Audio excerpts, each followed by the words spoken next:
Hello and welcome back to ScreenBlue.com. In this lecture, we're going to learn about packages. This is also one of the very important topic in entire Java course. You're going to be creating a lot of packages. So what is packages in Java then?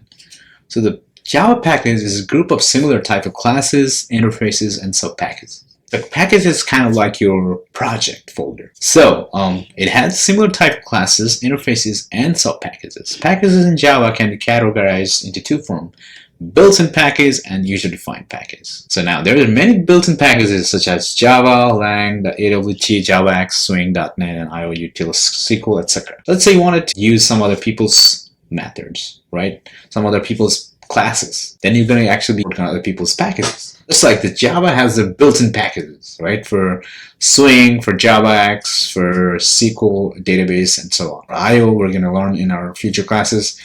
So you're going to be, you can use those built-in packages if you want to. But we're going to talk about the user-defined package. So what are the advantages of the package? Java package. Java package is used to categorize the classes and interfaces so that they can be easily maintained, right? So once you have a package, you can easily maintain the classes and interfaces.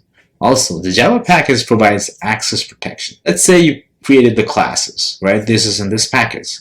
Now, you want everyone in your company to use the classes, okay? But you can have those classes if those classes are inside the package. You cannot use the classes outside the package. You can have those kind of protection. The Java package removes naming collision. That means is, let's say I created two classes, employee, and I want to create another one, employee again. I cannot do that right now. With Java package, it allows you to do that. So you can have employee in package 1 and employee again in package 2. And you can use either employee classes if you want. So it kind of removes the naming collision as well. So now let's try to create the packages in here.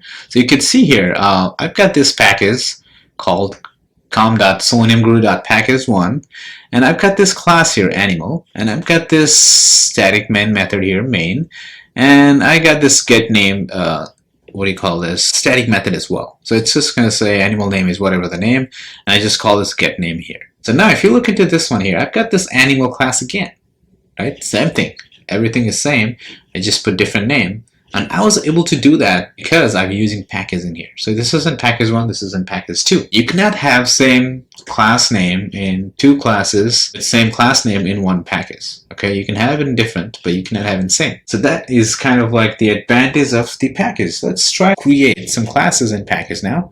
So I'm actually going to go back in here and create the same class as in the PowerPoint. I'm going to create animal. So in here, I'm actually going to create a public static main method in here, static void main string args.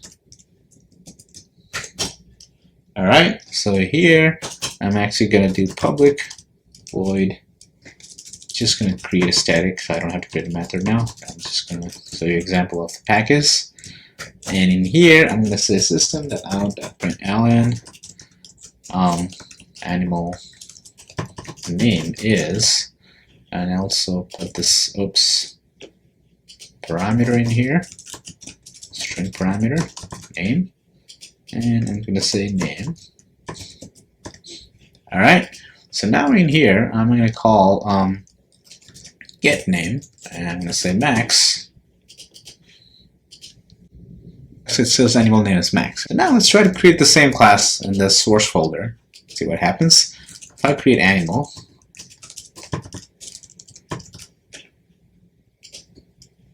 okay, it says I cannot create file.